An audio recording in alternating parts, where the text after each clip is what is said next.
Hello friends, welcome to my channel. இன்னைக்கு நம்ம இந்த வீடியோல விமலோட நடிப்புல வெளியான வடம் படத்தோட ரிவ்யூ தான் பார்க்க போறோம். இந்த படத்தோட கதைய பத்தி பார்த்தோம்னா, ஹீரோ விமல் வந்து சின்ன வயசுல இருந்தே ஒரு காளை மாட வளர்த்துக்கிட்டு இருக்காரு. அதே நேரத்துல அந்த மாட ஜல்லிக்கட்டுல பயன்படுத்துறாரு. அந்த மாடும் எல்லா போட்டியிலுமே ஜெயிச்சு ஃபர்ஸ்ட் பிரைஸும் வருது.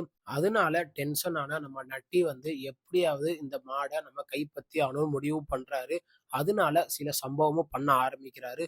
அதுக்கடுத்து நம்ம விமல் வந்து எப்படி அந்த போட்டியில எல்லாத்துலயும் ஜெயிச்சாரு? எதனால விமல் வந்து ஜெயிலுக்கு போனாரு? எதனால அந்த ஊர்ல இருக்கிற பெரிய தலக்கட்டு வந்து எப்படியாவது விமல கொன்னே ஆகணும் அப்படின்னு கங்கணம் கட்டிட்டு அலையுறாங்க. கடைசியில விமல் வந்து என்ன பண்ணாரு? கடைசியில என்னாச்சு? இதுதான் இந்த படத்தோட மொத்த கதையே. படத்தோட பாசிட்டிவ்ன்னு பார்த்தோம்னா, டைரக்டர் கெந்திரன் முனிசாமி வந்து அவரோட ஒர்க்க ஓரளவுக்கு நல்லாவே பண்ணியிருக்காரு. எதுக்குன்னா, ஜல்லிக்கட்டுல பல வகையான ஜல்லிக்கட்டு இருக்கு அப்படின்னு நம்ம எல்லாத்துக்குமே தெரியும். அதுல ஒரு வகையானதான் அந்த வடம். அந்த ஜல்லிக்கட்டு பத்தின அந்த கருத்து எல்லாத்தையுமே மக்களுக்கு ஏத்த மாரி சூப்பரா கொண்டு போயிருக்காரு.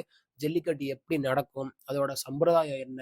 அது எப்படிலாம் ஸ்டார்ட்டிங்ல இருந்து எண்ட் வரைக்கும் பண்ணி நல்லபடியா கொண்டு போகணும். அது எல்லாத்தையுமே டைரக்டர் வந்து இந்த படத்துல சூப்பரா மக்களுக்கு ஏத்த மாரி பிரசன்ட் பண்ணியிருக்காரு. அதுக்கு தகுந்த மாரியே படத்துல நடிச்ச எல்லா ஆக்டருமே அவங்களோட ஒர்க்க நல்லா பண்ணியிருக்காங்க. முக்கியமா விமல் வந்து அந்த காளை எல்லாத்தையுமே ட்ரெயின் பண்ற விதத்த காமிச்சதெல்லாம் ஓரளவுக்கு நல்லாவே இருந்துச்சு. படத்துல ஒர்க் பண்ண எல்லா டெக்னீஷியனுமே அவங்களோட ஒர்க்க நல்லா பண்ணியிருக்காங்க. முக்கியமா இந்த படத்துக்கு மிகப்பெரிய பேக் போனா அமைஞ்சதே நம்ம சினிமாட்டோகிராஃபர் தான். எதுக்குன்னா, அந்த ஜல்லிக்கட்டு காட்சி எல்லாத்தையுமே ட்ரோன் ஷாட்ல ரொட்டேட்டிங்ல காமிச்சிருப்பாரு. அதுக்கப்புறம் ஸ்லோமோ காட்சிகளும் இந்த படத்துல நல்லாவே பண்ணியிருக்காரு சினிமாட்டோகிராஃபர். நான் எதுக்கு அப்படி சொல்றேன்னு படம் பார்க்கும்போது உங்களுக்கே தெரியும். படத்தோட மியூசிக்ன்னு பார்த்தோம்னா, இமான் வந்து அவரோட ஒர்க்க ஓரளவுக்கு நல்லாவே பண்ணியிருக்காரு.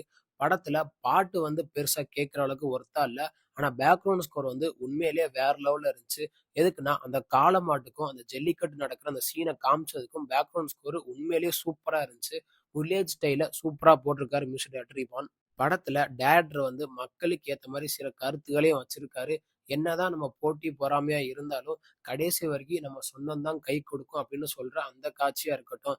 விலங்குகள வந்து நம்ம எப்பயுமே துன்புறுத்தக்கூடாது. அத வந்து எப்பயுமே நமக்கு கீழ நினைக்கக்கூடாது அப்படின்னு சொல்ற அந்த கருத்தும் ஓரளவுக்கு நல்லாவே இருந்துச்சு. அதுக்கப்புறம் கடைசி கிளைமேக்ஸ்ல என்னதான் நம்ம ஊனமா இருந்தாலும், நம்மளோட திறமை வந்து எப்பயுமே நமக்கு கை கொடுக்கும்னு சொல்ற அந்த கருத்து ஓரளவுக்கு நல்லாவே இருந்துச்சு. படத்துல டைரக்டர் வந்து சொசைட்டிக்கு ஏத்த மாரி சில கருத்தையும் நல்லாவே பிளேஸ் பண்ணியிருக்காரு அப்படின்னு நான் முன்னாடியே சொல்லியிருப்பேன். ஆனா அந்த படத்துல ஸ்டார்ட்டிங்ல இருந்து எண்ட் வரைக்குமே சொசைட்டிக்கு ஏத்த மாரி தான் மெசேஜ சொல்ற மாரியே படம் பூரா மூவ் ஆகுது. அதெல்லாம் டைரக்டர் ஓரளவுக்கு நல்லாவே பண்ணியிருக்காரு. படத்தோட நெகட்டிவ்ன்னு பார்த்தோம்னா, டைரக்டர் என்னதான் சொசைட்டிக்கு ஏத்த மாரி மெசேஜா கொண்டு போயிருந்தாலும், படத்துல ஸ்டார்ட்டிங்ல இருந்து எண்ட் வரைக்குமே தேவையில்லாத காட்சிலாம் கொஞ்சம் அதிகமாவே இருக்கும். அதுல முக்கியமானதுன்னு பார்த்தோம்னா, இந்த லவ் தான். அத நம்ம டைரக்டர் அவாய்ட் பண்ணியிருந்தா, இந்த படம் வந்து உண்மையிலேயே ஒரு நல்ல படமா அமைஞ்சிருக்கும். எதுக்குன்னா, இந்த படத்துல ஃபிளாஷ்பேக்குன்னு பார்த்தோம்னா, மொத்தம் 3 வச்சிருக்காங்க. ஃபர்ஸ்ட்டு விமலுக்கும், நட்டிக்கும் உள்ள ப்ராப்ளம். அடுத்து நட்டிக்கும் அந்த ஊர்ல இருக்கிற ஒரு பெரிய தலக்கட்டுக்கான ப்ராப்ளம். அதுக்கப்புறம் நட்டிக்குள்ளே இன்னொரு ஃபிளாஷ்பேக் கூட வச்சிருக்காங்க. அத கொஞ்சம் அவாய்ட் பண்ணியிருக்கலாம். மொத்தத்துல இந்த படத்துல ஃபிளாஷ்பேக்குன்னு சொல்லியே ஒரு 1/2 மணி நேரம் ஓடிருச்சு. லவ்வு, தேவையில்லாத காட்சி அப்படின்னு அது ஒரு 1/2 மணி நேரம் ஓடிருச்சு. அடுத்து பாட்டுன்னு சொல்லி ஸ்டார்ட்டிங்ல இருந்து எண்டு வரைக்குமே நம்மள போட்டு ரம்பமா அறுத்திருப்பாங்க. எதுக்குன்னா, ஒரு பாட்டு முடிஞ்ச உடனே 1/2 மணி நேரம் கழிச்சு ஒரு பாட்டு வந்தா கூட பரவால்ல. அந்த பாட்டு முடிஞ்சு அதோட சூடு கூட குறைஞ்சிருக்காரு. அதுக்கப்புறம் ஒரு பாட்டு. அதுக்கப்புறம் சண்டை. அதுக்கப்புறம் பிஜிஎம் இன்ட்ரோன்னு சொல்லி ஃபர்ஸ்ட் ஹாஃப்ல தேவையில்லாத காட்சிய கொஞ்சம் அதிகமாவே வச்சுட்டார் டைரக்டர். செகண்ட் ஹாஃப்ல தான் அந்த வடம்னா என்னது? அந்த ஜல்லிக்கட்டுனா என்னது? அப்படின்னு சில இத மேலாப்புல தெளிச்சு விட்டு போயிருக்காரு. அதெல்லாம் நம்ம டைரக்டர் இன்னும் கொஞ்சம் நல்லா பண்ணியிருக்கலாம். அதுக்கப்புறம் கடைசி கிளைமேக்ஸ்ல என்னடா இன்னொரு வில்லன நம்ம காணோமே அப்படின்னு தேடிட்டு இருக்கும்போது தார்ல வந்து இறங்குவாரு. தார்ல வந்து இறங்குனதும் இல்லாம, அங்க ஒரு காமெடி நடக்கும் பாருங்க.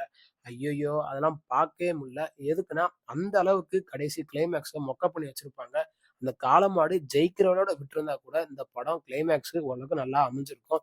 தேவையில்லாத வில்லன் நான் அப்படிதான் பண்ணுவேன் அப்படின்னு சொல்ற அந்த கருத்த நம்ம டைரக்டர் கொஞ்சம் அவாய்ட் பண்ணியிருக்கலாம். மத்தபடி இந்த படத்துல பெருசா சொல்றதுக்கு ஒண்ணும் இல்ல. இந்த படத்துக்கு நம்ம குடுக்குற ரேட்டிங் பார்த்தீங்கன்னா 5.3 குடுக்கலாம். இந்த படத்த தாராளமா ஃபேமிலியோட வீக்கெண்ட்ல பார்த்து என்ஜாய் பண்ணுங்க. இந்த வீடியோ உங்களுக்கு புடிச்சிருந்தா மறக்காம நம்ம சேனல லைக் பண்ணி, கமெண்ட் பண்ணி, ஷேர் பண்ணுங்க. மறக்காம நம்ம சேனல சப்ஸ்கிரைப் பண்ணி பக்கத்துல இருக்க பெல் பட்டனையும் கிளிக் பண்ணி விட்டுருங்க. தேங்க் யூ ஃபார் வாட்சிங் திஸ் வீடியோ.